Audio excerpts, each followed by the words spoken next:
अस्सलाम वालेकुम dear students. अब हम जो टॉपिक स्टार्ट करने जा रहे हैं दैट इज़ अबाउट जॉइंट्स। और जॉइंट्स के लिए दूसरी टर्म हम यूज़ करते हैं आर्टिकुलेशंस की।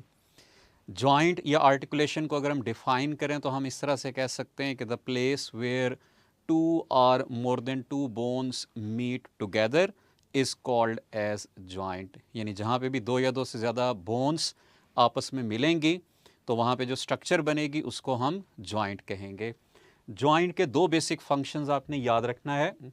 Number one, it allows mobility, और सेकंड, इट प्रोवाइड्स सपोर्ट।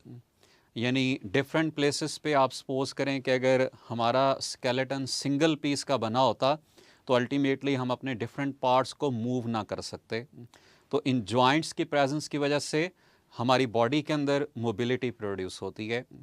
लेकिन अब उसके साथ इन बोन्स को वहाँ पर होल्ड भी करके रखना है, तो इसलिए यही जॉइंट और इससे रिलेटेड स्ट्रक्चर्स सपोर्ट भी प्रोवाइड करती हैं। तो इसलिए ये दो आपने पॉइंट्स याद रखने हैं, मोबिलिटी और सपोर्ट। ये दो फंक्शंस हैं जो हम इसके साथ एसोसिएट करते हैं।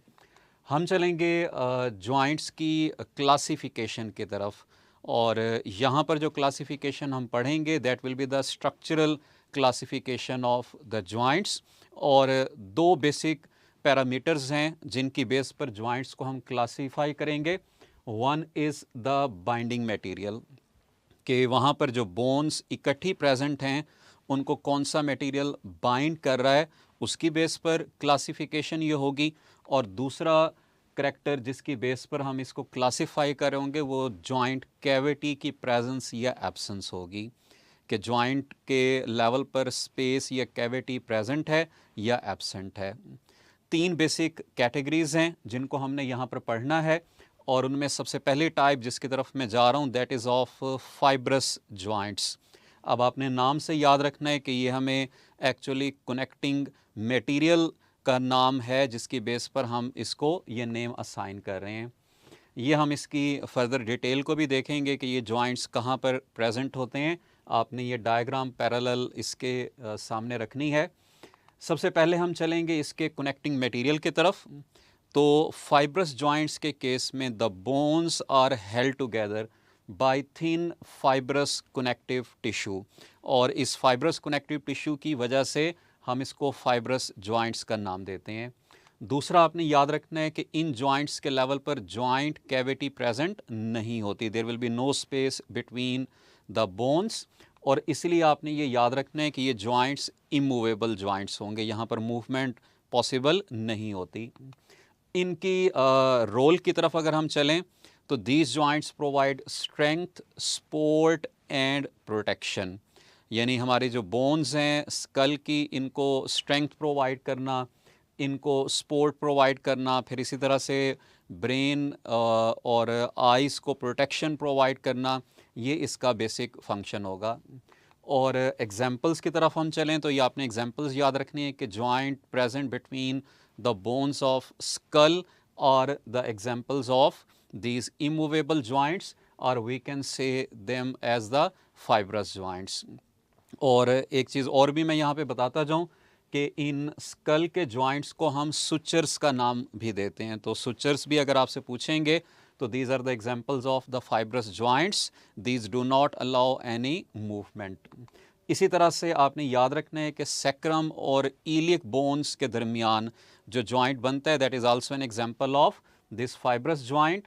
और लास्ट में इसी तरह पेल्विक गर्डल की जो बोन्स हैं जिसमें आपने इलियम, इस्कियम, प्यूबिस को पढ़ा था, उनके दरमियान भी जो जॉइंट बनेगा that will be the example of this fibrous joint. So this was all about the details of fibrous joint. ये पहली टाइप है। सेकंड टाइप की तरफ हम चल रहे हैं that is of cartilaginous joints. अब यहाँ पे भी हमें इसके नाम से पता चल रहा है कि ये वो जॉइंट्स हैं जहाँ पर कार्टिलेज प्रेजेंट होगी, और कौन सी टाइप कार्टिलेज की होगी उसको हम अभी डिटेल में पढ़ते हैं। ये एग्जांपल्स आपके सामने डायग्रामेटिकली प्रेजेंट हैं, the joints between the vertebrae, और इसी तरह से joint between the two hip bones, these are the examples of cartilaginous joints. इनके बेसिक करैक्टर्स को देखते हैं। यहाँ पर जो बाइंडिंग मटेरियल प्रेजेंट होगा that is either hyaline cartilage और फिब्रोकार्टिलेज। तो इसी वजह से हम इसको कार्टिलेजिनस जॉइंट का नाम देते हैं। इसमें भी आपने याद रखना है कि there will be no joint cavity, यहाँ पर जो भी बोन्स होंगी उनके दरमियान कैविटी नहीं होगी। उसके साथ साथ इसको हम कहते हैं स्लाइटली मूवेबल जॉइंट्स, यानी दे अलाउ स्लाइट मूवमेंट्स। जैसा कि आपको वर्टिब्रल कॉलम के लेवल पर पता है कि स्लाइट मूवमेंट्स होती हैं, फ्री मूवमेंट्स यहाँ पर पॉसिबल नहीं होती। उसके बाद इसके बेसिक रोल्स की तरफ अगर हम जाएं तो दीज जॉइंट्स प्रोवाइड फ्लेक्सिबिलिटी, और यहाँ पर मूवमेंट की जो टाइप एग्जिस्ट करती है उनको हम ग्लाइडिंग मूवमेंट्स कहते हैं, यानी these joints allow gliding movements. उसके बाद इनकी एग्जाम्पल्स की तरफ आ जाते हैं। जैसे कि मैंने आपको बताया कि joints present between the vertebrae, और इसी तरह से joints present between the wrist and ankle bones are the examples of cartilaginous joints.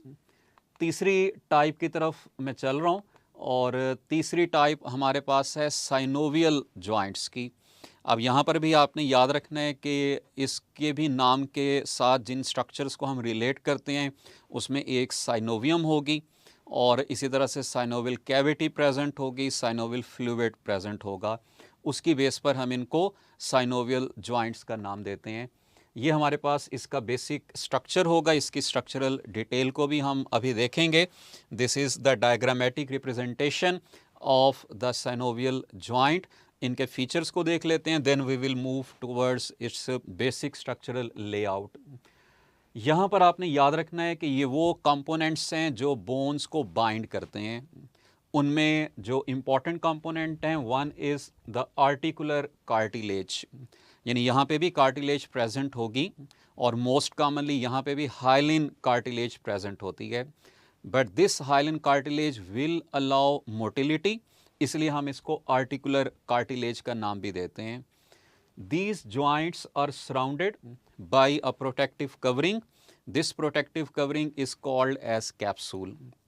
और different places पे capsule thick हो जाता है, इन thickened portions को हम कहते हैं ligaments, and these ligaments provide support to these joints. हम अभी पढ़ेंगे कि these are the joints which allow free movements, और उन फ्री मूवमेंट्स के साथ जो मैक्सिमम सपोर्ट है that is provided by the ligaments which hold the bones together and provide support to these joints. तो ये इनकी कनेक्टिंग स्ट्रक्चर्स हैं। यहाँ पर कैविटी जो मौजूद होगी इसको हम कहते हैं synovial cavity, and this cavity is filled by the fluid that is called as synovial fluid. Synovial fluid का यहाँ पर रोल क्या होगा? It will be providing protection from the friction during movement of the bones. Movement के दौरान friction को minimise करना ये इस साइनोवियल फ्लूइड का काम होगा। इसकी ये स्ट्रक्चरल डिटेल की तरफ हम आ जाते हैं। This is the joint cavity, और इस जॉइंट कैविटी को हम कह रहे हैं synovial cavity which contains the fluid. This fluid is called as synovial fluid. और इसी तरह से यहाँ पर आप देख रहे हैं कि this is articular cartilage which covers the bony ends, और ये इन bony ends को इरोजन से प्रोटेक्ट करती है। आर्टिकुलर कार्टिलेज ने इरोजन को प्रिवेंट करना है और मोटिलिटी के अंदर हेल्प प्रोवाइड करनी है। और उसके साथ साथ आपने याद रखना है कि these joints are lined by the membrane. This membrane is called as synovium, या हम इसको साइनोवियल मेम्ब्रेन का नाम देते हैं, और यही साइनोवियल मेम्ब्रेन इस साइनोवियल फ्लूइड की प्रोडक्शन के अंदर इन्वॉल्व होती है। और उसके बाद सबसे outer most fibrous layer present होगी जिसको हम जॉइंट कैप्सूल कहेंगे, और हमने पढ़ा है कि at certain points this capsule becomes thick, और इन थिक एंड पोर्शंस को हम लिगामेंट्स का नाम देते हैं। सो ये डिटेल्ड स्ट्रक्चर है इन साइनोवियल जॉइंट्स का। फर्दर अगर हम चलें, जैसे मैंने बताया कि दीज अलाउ फ्री मूवमेंट्स, इसलिए हम इनको फ्रीली मूवेबल जॉइंट्स का नाम भी देते हैं। इनकी जो बेसिक रोल आप पढ़ेंगे वो मोबिलिटी होगा, यानी सबसे ज़्यादा मोबिलिटी के अंदर इन जॉइंट्स का रोल होगा। एग्जाम्पल्स में हम इनकी फर्दर दो टाइप्स के अंदर कैटेगरीज पढ़ेंगे और उनको एक्सप्लेन करेंगे, which are the hinge and the ball and socket joint. तो इन दो जॉइंट्स की टाइप्स को हम यहाँ पर देखेंगे कि हिंज जॉइंट हम किसको कह रहे हैं और बॉल एंड सॉकेट जॉइंट हम किसको कह रहे हैं। तो ये आपके सामने डायग्रामेटिक रिप्रेजेंटेशन है हिंज जॉइंट की, और उसके साथ हमारे पास मौजूद है बॉल एंड सॉकेट जॉइंट। अब आपने सबसे पहले इसके नामों को समझ लेना है कि यहाँ पर हिंज नॉर्मली हम टर्म यूज़ करते हैं ये भी जॉइंट के लिए, जैसे डोर और वॉल के दरमियान जो कनेक्शन होता है, जो जॉइंट होता है, उसको हम हिंज का नाम देते हैं। यहाँ पर हिंज का मतलब ये होगा कि एक सिलेंड्रिकल स्ट्रक्चर होगी, यानी बोन का एक एंड सिलेंड्रिकल होगा और दूसरे एंड में डिप्रेशन प्रेजेंट होगा जहाँ पर ये आर्टिकुलेट करेगा। तो अगर बोन्स के एंड्स के लेवल पर इस तरह की अरेंजमेंट्स डेवलप होती हैं, यानी सिलेंड्रिकल स्ट्रक्चर और दूसरे के अंदर डिप्रेशन, तो फिर इस जॉइंट को हम कहते हैं हिंज जॉइंट। और हमारी बॉडी के अंदर जो एल्बो जॉइंट है और नी जॉइंट है, these are examples of the hinge joint. जैसा कि यहाँ पे भी आप देख रहे हैं कि ह्यूमरस और अल्ना के दरमियान जो जॉइंट डेवलप होता है, that is an example of hinge joint. यहाँ पर ह्यूमरस इस सिलेंड्रिकल एंड को डेवलप करेगा और इसी तरह से अल्ना ये डिप्रेशन डेवलप करेगा जो इसको मूवमेंट अलाउ करेगा। इसी तरह से अगर हम चलें बॉल एंड सॉकेट जॉइंट की तरफ, तो इसके भी नाम से हमें पता चल रहा है कि बोन का एक बोन का जो एंड है it will be acting like the ball, rounded होगा, और दूसरा एंड जो है it will be acting as the socket. इसकी एग्जांपल्स के अंदर हमारे पास आ जाते हैं शोल्डर जॉइंट और हिप जॉइंट। और शोल्डर जॉइंट के केस में ह्यूमरस का जो एंड है it will be acting as the ball, और इसी तरह से scapula will provide the socket. जबकि हिप जॉइंट के केस में फीमर का जो एंड होगा that will be acting as the ball, जबकि हिप बोन उसको सॉकेट प्रोवाइड करती है। तो इसी वजह से हम इसको बॉल एंड सॉकेट जॉइंट का नाम देते हैं। ये मज़ीद डिटेल्स आप इसकी देखेंगे कि जो हिंज जॉइंट्स हैं these allow movement on one plane और you can say in to directions. जैसा कि मैंने एल्बो जॉइंट के केस में आपको एग्जांपल दी है कि यहाँ पर जो मूवमेंट है ये एक प्लेन के ऊपर हो रही होगी और दो डायरेक्शंस में होगी, टूवर्ड्स द बॉडी और अवे फ्रॉम द बॉडी। अब जो मूवमेंट हो रही है टूवर्ड्स द बॉडी उसको हम कहेंगे फ्लेक्शन, और जो अवे हो रही है that will be called as the extension. यानी अगर बोन्स यानी हमारी ह्यूमरस, रेडियस और अल्ना ये एक दूसरे के क्लोज आ रही हैं तो इस मूवमेंट को फ्लेक्शन कहेंगे, अगर दूर जा रही हैं तो इसको एक्सटेंशन कहेंगे। तो elbow joint that is an example of hinge joint, it allows these two movements, और वो मूवमेंट्स कौन सी हैं, that are flexion and extension. इसी तरह से अगर हम बॉल एंड सॉकेट जॉइंट की तरफ आएँ तो it allows movement on several planes. ठीक है, ये डिफरेंट प्लेन्स के ऊपर अलाउ करेगा। आपने पढ़ा हुआ है 3 प्लेन्स हैं, तो 3 प्लेन्स पे ये मूवमेंट को अलाउ करेगा और ऑल पॉसिबल डायरेक्शंस के अंदर ये मूवमेंट को अलाउ करेगा। और इसलिए आप देखते हैं कि शोल्डर के लेवल पर हम आर्म को किसी भी डायरेक्शन में मूव कर सकते हैं। एग्जाम्पल्स आपने पढ़ ली हैं, that is shoulder and the hip joint. These are the examples of ball and socket joint. So these were all details were related to the classification of the joints.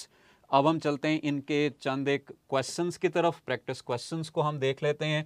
यहाँ पर जो question number 1 हमारे पास है, these are the joints that have joint cavity. Alpha joints of skull, joints of vertebral column, joints between pelvic girdle bones, joints between humerus and scapula. तो आपने पढ़ा है कि joint cavity is found in the synovial joints और बाकी fibrous और cartilaginous में joint cavity नहीं होती। तो ये fibrous की example हमारे पास मौजूद है, इसमें joint cavity नहीं होगी, इनमें भी नहीं होगी, यहाँ पे भी नहीं होगी, ये साइनोवियल जॉइंट की एग्जाम्पल है। So correct option of this question will be the delta. Question number 2 की तरफ हम चलते हैं। These are immovable joints. ये भी हमने पढ़ा था कि जो फाइब्रस जॉइंट्स हैं which are present in the skull these are the examples of immovable joints. So इसलिए इस क्वेश्चन की करेक्ट ऑप्शन हमारे पास अल्फा होगी, यानी फाइब्रस जॉइंट्स। क्वेश्चन नंबर 3 की तरफ हम चलते हैं। These joints allow flexibility and gliding movements only. Fibrous joints, cartilaginous joints, synovial joints, all of these. और आपने पढ़ा था कि this is the character of the cartilaginous joints, जहाँ पे स्लाइट मूवमेंट्स होंगी, वो मूवमेंट्स ग्लाइडिंग मूवमेंट्स कहलाएंगे और इसका रोल फ्लेक्सिबिलिटी को भी प्रोवाइड करना है। तो इसलिए करेक्ट ऑप्शन इस क्वेश्चन की बीटा होगी। क्वेश्चन नंबर 4 की तरफ हम चलते हैं। Shoulder joint allow us flexion, extension, abduction, all of these. तो यहाँ पर शोल्डर के लेवल पर ये तमाम तरह की मूवमेंट्स होती हैं। सो इसलिए इस क्वेश्चन का करेक्ट ऑप्शन डेल्टा होगा, यानी ऑल ऑफ दीज।